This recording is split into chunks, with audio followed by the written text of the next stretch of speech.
Today, I'm going to show you the process of how to teach your dog to go to his place so he stops begging and you can eat your food in peace.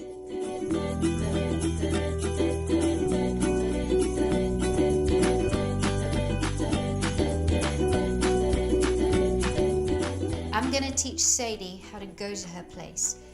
And how I do this is with using a vocal cue, place, with using an action, which is my pointed finger, because dogs are really good at following a pointed finger, and also guiding her to a place like a physical mat or a bed where the dog can go to in the event that I tell them to go to their place. So this is how I start it. And because Sadie's very food motivated, I also use food. First of all, I'm going to say place, point to the mat where I want her to go to, and then when she gets onto the mat, all four paws are on the mat, then she gets her reward.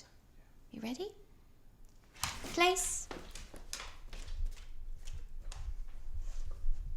Good girl, good girl. It's also really valuable to have a good, reliable stay cue already in place so that when you tell your dog to go to their place and then to stay in their place, they know what you're talking about. Sadie has a great stay cue anyway. She responds to it very well, so now I can use that. So before you even teach the go to your place, make sure that your dog has a reliable stay. I'm going to repeat this again so you can see the process again. Sadie, here. Good girl. Okay, you ready? Place. Good girl. Good girl. Stay. Now, I'm going to ask her to stay and just back away and go and sit where I normally eat. Stay.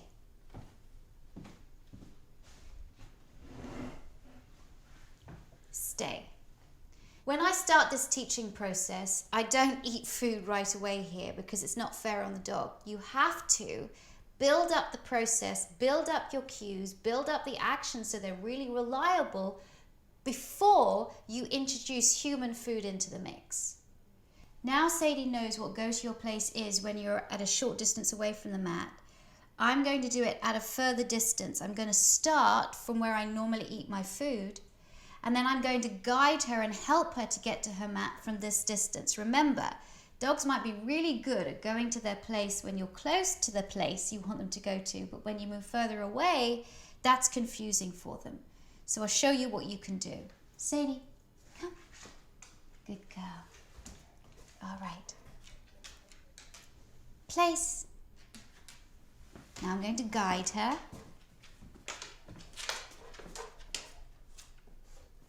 Good girl.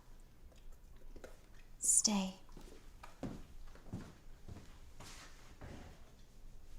Good girl. Come. Come. Good girl. Now I'm going to keep repeating it. I'm going to do a little less each time. Go to your place.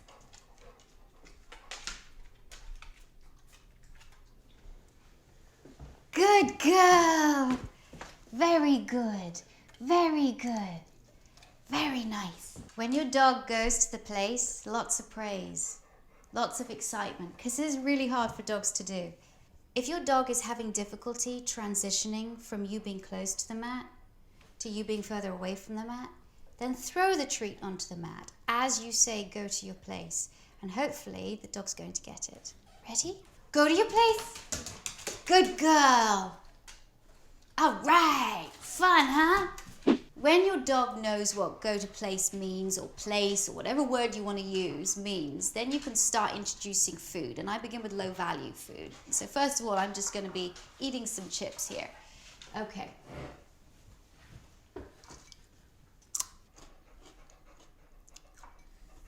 Go to your place.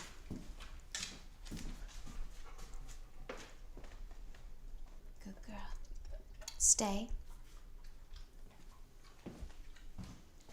Stay. Good girl. Good girl. Most human food smells delicious to a dog, and it's really difficult for most dogs to resist the temptation of coming up to beg at the table.